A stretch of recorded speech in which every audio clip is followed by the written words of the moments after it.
सो hey guys, बहुत time के बाद वापस से एक सक्सेस स्टोरी लेके मैं आई हूँ and I know I accept मैं बहुत कम सक्सेस स्टोरीज शेयर कर रही हूँ and I am sorry for that. लेकिन बहुत सारे ऐसे वीडियोस होते हैं जो बहुत रिक्वेस्ट आती है आप लोगों की, इसलिए उन वीडियोस को मैं पहले बनाती हूँ और लैक ऑफ टाइम के कारण मैं ज़्यादा पोस्ट नहीं कर पाती कभी कभी, सो इसीलिए। बट एनीवे, आज जो सक्सेस स्टोरी है वो रिलेशनशिप की है, क्योंकि रिलेशनशिप की क्वेरीज आई थिंक मैं डेली बेसिस पे बहुत बहुत ज़्यादा रिसीव करती हूँ। एंड रिलेशनशिप की कॉमन प्रॉब्लम जो लोग मुझे बताते हैं, तो ये उसके रिलेटेड ही सक्सेस स्टोरी है, इसलिए आई रियली फेल्ट कि मैं ये चीज़ आप लोगों के साथ शेयर करूँ तो आपको थोड़ा इसमें से गाइडेंस या हेल्प मिले। तो ये स्टोरी मेरी व्यूअर की ही है, मेरी लॉयल मेंबर हैं और उन्होंने मुझे हाल ही ये सक्सेस स्टोरी सेंड की, जहाँ पे उन्होंने कैसे ब्रेकअप से वापस पैचअप मैनिफेस्ट किया। ओके, तो प्रॉब्लम देखिए, सबकी रिलेशनशिप में प्रॉब्लम एकदम से नहीं आती, ग्रेजुअली स्टार्ट होती है प्रॉब्लम्स। ठीक है, धीरे धीरे छोटी छोटी आर्ग्यूमेंट, छोटी छोटी फाइट्स, मिसअंडरस्टैंडिंग्स, थोड़े थोड़े झगड़े, ऐसे कर करके फिर वो प्रॉब्लम इतनी हद तक बढ़ जाती है कि फिर दोनों लोग डिसाइड करते हैं, या कोई एक पर्सन ब्रेकअप कर लेता है, फेडअप हो जाता है, ब्लॉक कर देता है। ठीक है, तो प्रॉब्लम्स हमेशा रिलेशनशिप में ग्रेजुअली होती है। ठीक है, तो अगर आप समय पर अपने आप को वार्न कर ले, समय पर अगर आप खुद को रोक लें, खुद के ऊपर काम कर ले, तो इन प्रॉब्लम्स को आप प्रिवेंट करके ब्रेकअप को प्रिवेंट कर सकती हो। ठीक है, तो इसीलिए अब इनकी स्टोरी मैं आपको बताती हूँ। तो इनकी और इनके पार्टनर की रिलेशनशिप 2 से 2.5 साल से उनकी रिलेशनशिप थी एंड बहुत अच्छे से उनकी रिलेशनशिप चल रही थी, लेकिन धीरे धीरे आउटर सर्कमस्टेंसेस, आउटर एनवायरनमेंट की वजह से और लोग की वजह से उनकी रिलेशनशिप में प्रॉब्लम स्टार्ट हुई। ठीक है, उनके फैमिली में ये एक प्रॉब्लम थी कि दोनों की फैमिलीज़ थी वो अग्रीड नहीं थी। ठीक है, और दोनों को यही एक चैलेंज था कि वो अपने अपने फैमिलीज़ को अग्री करें उनकी रिलेशनशिप को एक्सेप्ट करने के लिए। तो उसके लिए उन्होंने बहुत एफ़र्ट्स किए एंड टाइम लग रहा था, प्रॉब्लम्स आ रही थी, तो इसकी वजह से दोनों के बीच में थोड़ी थोड़ी मिसअंडरस्टैंडिंग होना, आर्ग्यूमेंट्स होना, फ्रस्ट्रेशन आना, ये सब होता रहता था। एंड थोड़े थोड़े टाइम के बाद क्या होता था ना कि जैसे उन्होंने मुझे बताया ना, मैं ऐसे ही आपको बता रही हूँ कि उन्होंने क्या क्या मिस्टेक की। तो उन्होंने मुझे बताया कि कहीं ना कहीं ना सबकॉन्शियसली जो मेरी ये व्यूअर थी, प्रिया नाम है, मैं रिवील करती हूँ क्योंकि बहुत सारे प्रिया हैं तो इससे कुछ फ़र्क नहीं पड़ता। तो प्रिया जो थी, उन्होंने क्या हुआ ना कि वो अपने पार्टनर से मतलब नाखुश होने लगी, कहीं ना कहीं उनके पार्टनर भी नाखुश होने लगे, तो कहीं ना कहीं दोनों ने एक दूसरे के फॉल्ट्स देखने स्टार्ट कर दिए। तो जब रिलेशनशिप में फॉल्ट्स के ऊपर ज़्यादा फोकस करते हैं, जब ज़्यादा कंप्लेंट्स करते हैं, तो ऑब्वियसली वो चीज़ बढ़ती है। तो दोनों के बीच में अभी अप्रिशिएशन कम होने लगा, कंप्लेंट्स ज़्यादा होने लगी एंड फॉल्ट्स, आर्ग्यूमेंट्स और आर्ग्यूमेंट्स जीतना, ईगो आना, ये सब चीज़ें बहुत बढ़ गई, जिसकी वजह से एट दी एंड उनका ब्रेकअप हो गया। ओके, तो अब प्रिया ने कैसे वापस से पैचअप किया? सबसे फर्स्ट स्टेप था उनका खुद का सेल्फ रियलाइजेशन। उनको ये चीज़ रियलाइज़ हुई जब मैंने उनसे बात की, तो मैंने उनको यही बोला कि देखिए, प्रॉब्लम इतनी बड़ी नहीं थी, क्योंकि जब कुछ चैलेंज आता है ना, तब ही ज़्यादा ज़रूरी होता है एक दूसरे के साथ कोऑपरेट करना, एक दूसरे को समझना। तो उस टाइम पर अगर आप अपना पेशेंस खो देते हो और आप फाइट्स करने लगते हो और फ्रस्ट्रेशन एक दूसरे के ऊपर निकालते हो, तो वो चीज़ें बिगाड़ता है।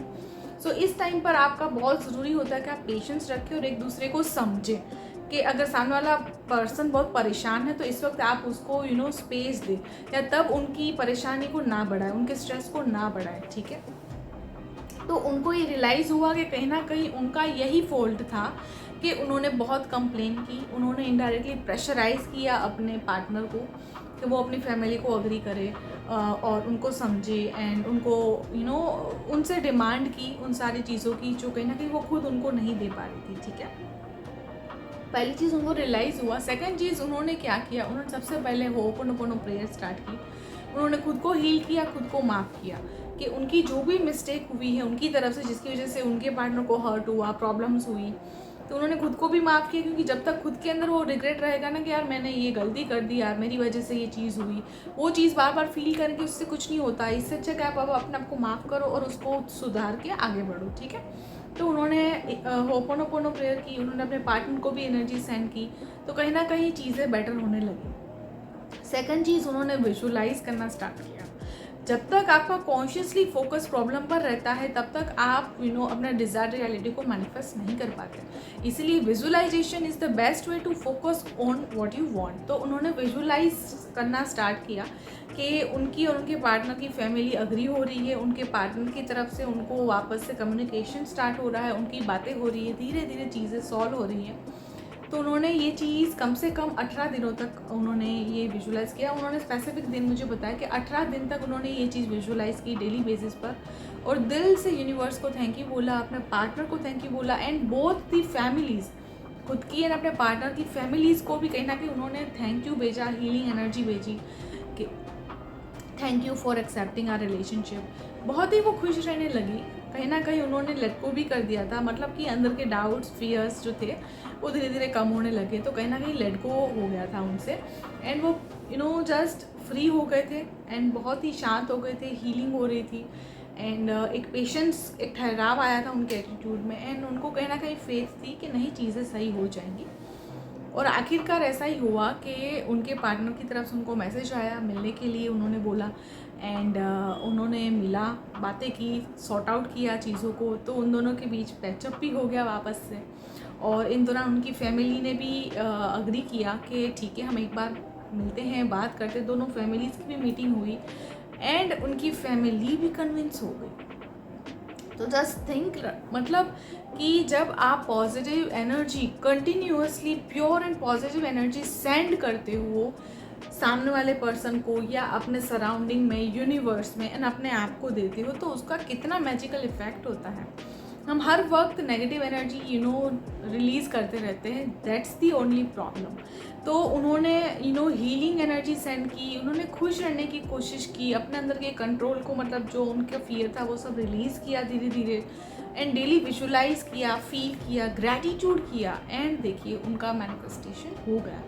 अगर आप रिलेशनशिप की प्रॉब्लम फेस कर रहे हैं, बहुत ज़्यादा टॉक्सिक हो गई है या बहुत फाइट्स हो गई है, तो प्लीज़ आप सबसे पहले हीलिंग एनर्जी देना स्टार्ट कर दीजिए खुद को एंड पर्सन को, या जो भी लोग इन्वॉल्व हैं इस प्रॉब्लम में, रिलेशनशिप में, आप सबको हीलिंग एनर्जी सेंड करिए। इसके लिए खुद को हील होना बहुत ज़रूरी है, इससे पहले खुद को आप माफ़ करिए, खुद के अंदर की नेगेटिव जो एनर्जी को रिलीज़ करिए, ठीक है। एंड आप सबको माफ़ करें कि मैं जो भी लोग हैं जिन्होंने मुझे हर्ट किया, जिसकी वजह से मुझे प्रॉब्लम हुई, मैं उन सबको माफ़ करती हूँ, मैं खुद को भी माफ़ करती हूँ। मैं न्यू बिगनिंग कर रही हूँ और सब कुछ अच्छा होगा। I love everybody. मैं सबको दुआएं भेजती हूँ, मैं सबको खुशियाँ भेजना चाहती हूँ, सबको प्यार भेजती हूँ। अपने पर्सन से आप डेली बेसिस पर लव वाइब्रेशंस भेजिए, उनको मैसेज भेजिए जो आप बोलना चाहते हैं, ठीक है। कंप्लेंट्स बंद कर दीजिए, ठीक है। और बस खुद की एनर्जी के ऊपर काम करिए एंड यूनिवर्स के ऊपर आपको ट्रस्ट करना है, एंड जस्ट विजुलाइज करिए डेली बेस पर। जितना विजुलाइज, इमेजिन करेंगे, उस चीज़ के ऊपर चले जाएंगे, डे ड्रीमिंग करने लगेंगे, आपको बहुत अच्छा फील होगा, वो चीज़ आप क्रिएट करने लगेंगे, ठीक है।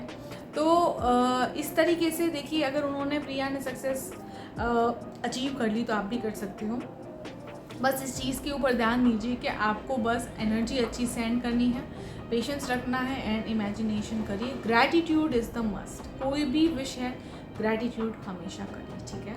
तो बस यही स्टोरी मुझे आज के इस वीडियो में शेयर करनी थी ना। रियली होप आपको ये स्टोरी अच्छी लगी होगी, हेल्पफुल लगी होगी। सो तब तक के लिए stay happy, stay blessed and good vibes to all.